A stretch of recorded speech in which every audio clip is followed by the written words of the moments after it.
Hey guys WhatsApp, Biswajit. এই মুহূর্তে আমি রয়েছি কুমারটুলিতে। পুজোর আর কিছুদিন বাকি, তোমরা জানোই রথ টানলে দুর্গা আসে কথাতেই বলে। তো এই মুহূর্তে কুমারটুলিতে দুর্গা পুজোর কাজ কেমন চলছে, প্রতিমা নির্মাণের যে প্রস্তুতি, সেই প্রস্তুতি কেমন চলছে সেটা দেখার জন্যই মূলত আসা। প্রচণ্ড গরম আজকে, জানি না আবার কবে বৃষ্টি আসবে। শ্রাবণ মাসে এত গরম সত্যি ভালো লাগছে না। তো চলো ভেতরে যাই, গিয়ে দেখে নিই কী সিচুয়েশান রয়েছে। কুমারটুলির বিখ্যাত মৃৎশিল্পী এবং আমার অন্যতম পছন্দের মানুষ এবং কাছের মানুষ শ্রদ্ধেয় সঞ্জীব পালের অকাল প্রয়াণে আমরা গভীর শোকাহত। এই কঠিন সময়ে আমরা তার স্ত্রী, তার কন্যা এবং তার পরিবারের প্রতি সমবেদনা জানাই এবং তার আত্মার চিরশান্তি কামনা করি।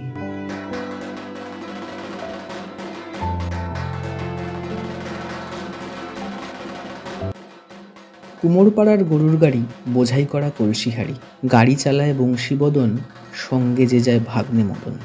রবি ঠাকুরের এই কবিতার সাথে আমরা কম বেশি সবাই পরিচিত। অনেকে বলে কুমোরপাড়ার সাথে কুমারটুলির মিল আছে। আর এই কুমারটুলির ভেতরে ঢুকলে খড় বিচুলি, কাঠ, বাঁশ, কাঠামো, ভিজে মাটির গন্ধ, এই সব কিছু মিলে এক অনন্য অপরূপ সৌন্দর্য সৃষ্টি করে। কুমারটুলি মানেই ব্যস্ততা। সারা বছর বিভিন্ন পুজো, সরস্বতী পুজো, লক্ষ্মী পুজো, গণেশ পুজো, দুর্গা পুজো, কালী পুজো, যে সময় যে পুজো হয় তার আগে থেকে কুমারটুলির ব্যস্ততা কিন্তু অন্য মাত্রা পায়। আসলে কুমারটুলির প্রতিটি রন্ধ্রে, প্রতিটি অলিতে গলিতে এক বিচিত্র ইতিহাস বজায়মান। একের পর এক ঘটনা মিলে একটা অন্য মহাজাগতিক বিষয় বা গল্প সৃষ্টি করে। আর কুমারটুলির ভেতর প্রবেশ করলেই মনে হয় যেন আমরা এক লহমায় বহু বছর পিছিয়ে গেছি। কুমারটুলি মানে ইতিহাস, কুমারটুলি মানে নস্টালজিয়া। আর এই নস্টালজিয়াকে হাতিয়ার করে আমরা যদি অতীতে ফিরে যাই, তাহলে কুমারটুলির ইতিহাসে সর্বপ্রথম যার নাম ভেসে আসে তিনি হচ্ছেন শিল্পী গোপেশ্বর পাল।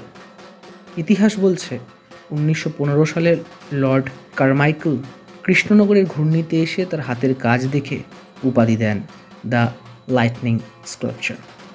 তারপর ইংল্যান্ড যাত্রা এবং ফিরে এসে কুমারটুলিতে তার স্টুডিও কিন্তু এখনও আছে। তবে কুমারটুলি যে অরিজিনাল কুমারটুলিটা আমরা বলি সেখানে না, তার কিছুটা দূরে। সেখানেও আমরা গেছিলাম। তার বর্তমান প্রজন্ম, তিনি এখনও স্কাল্পচার বানিয়ে যাচ্ছেন, মূর্তি বানিয়ে যাচ্ছেন।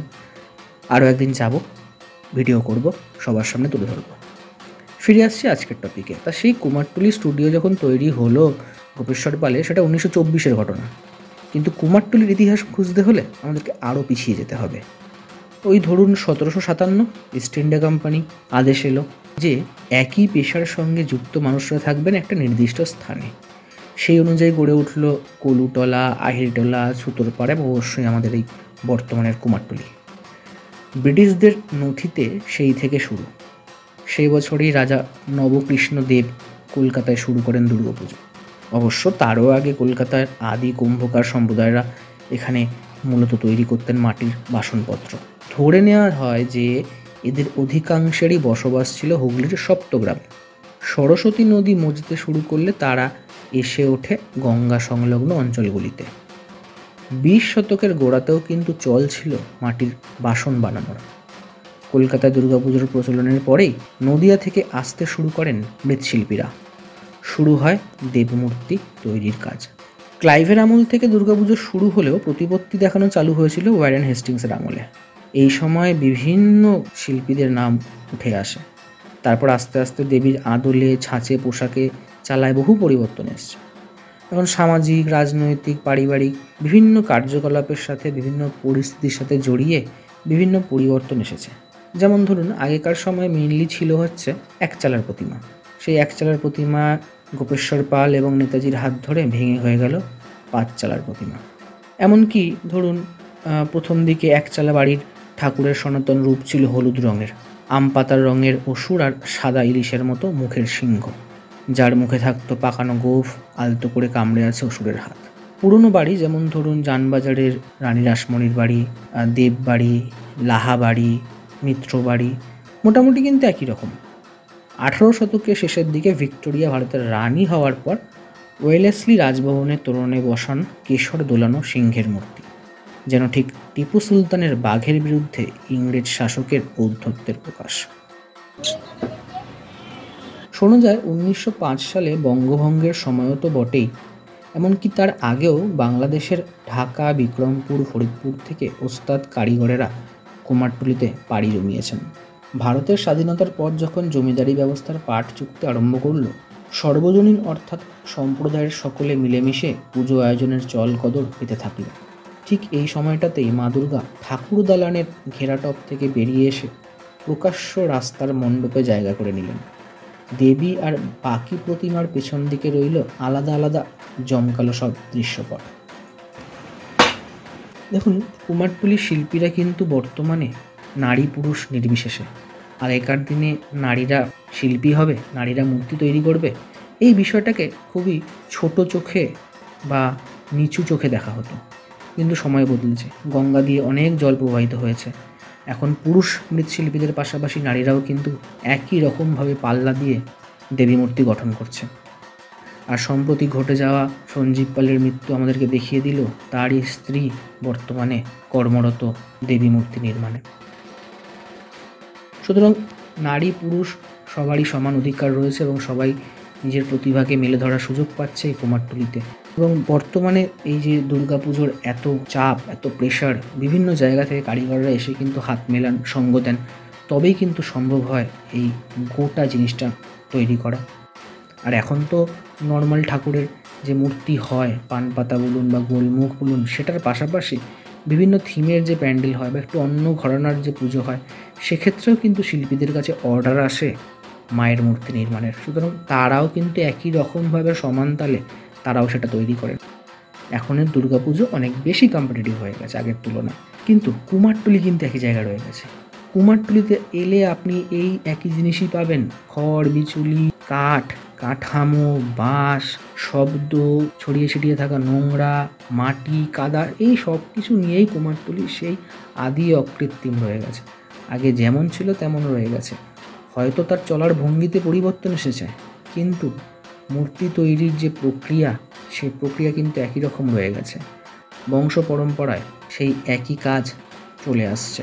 হয়তো কিছু কিছু ক্ষেত্রে পরিবর্তন ঘটেছে, কিন্তু কুমারটুলির মৃৎশিল্পীদের হাত ধরে আজও জীবিত রয়েছে দেবী মূর্তির নির্মাণ প্রক্রিয়া।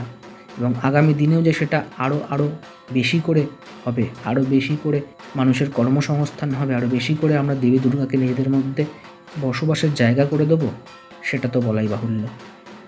আর গোটা ভিডিওতে আমি দেখালাম কিভাবে এই মুহূর্তে কুমারটুলিতে তৎপরতা তুঙ্গে। বিভিন্ন শিল্পীরা এবং কারিগররা কিন্তু বেশ জমিয়ে কাজ করছে, কারণ তারা জানে পুজোর আর বেশি দিন বাকি নেই, মেরে কেটে 2 মাস হাতে রয়েছে। সুতরাং যা করার খুব দ্রুত করতে হবে, কারণ পুজো চলে এলে কিন্তু সমস্যা হয়ে যাবে।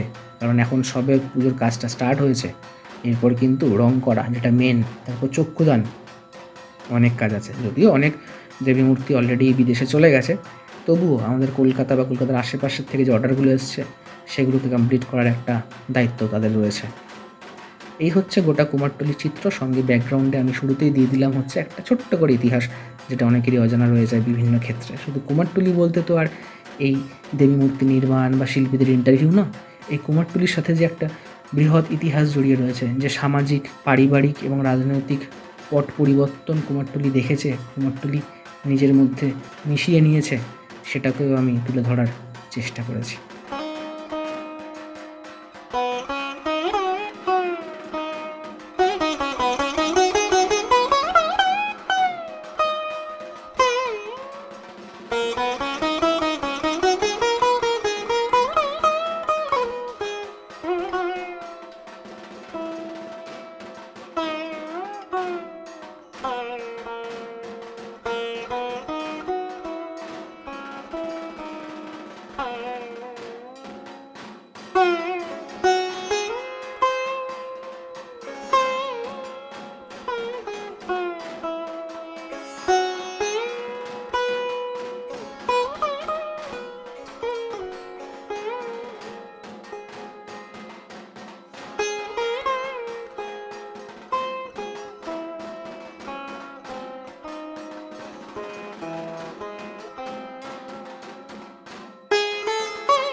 বন্ধুরা, এই ছিল হচ্ছে কুমারটুলির সিচুয়েশন। এই মুহূর্তে কুমারটুলিতে কাজকর্ম খুব ভালোভাবেই চলছে।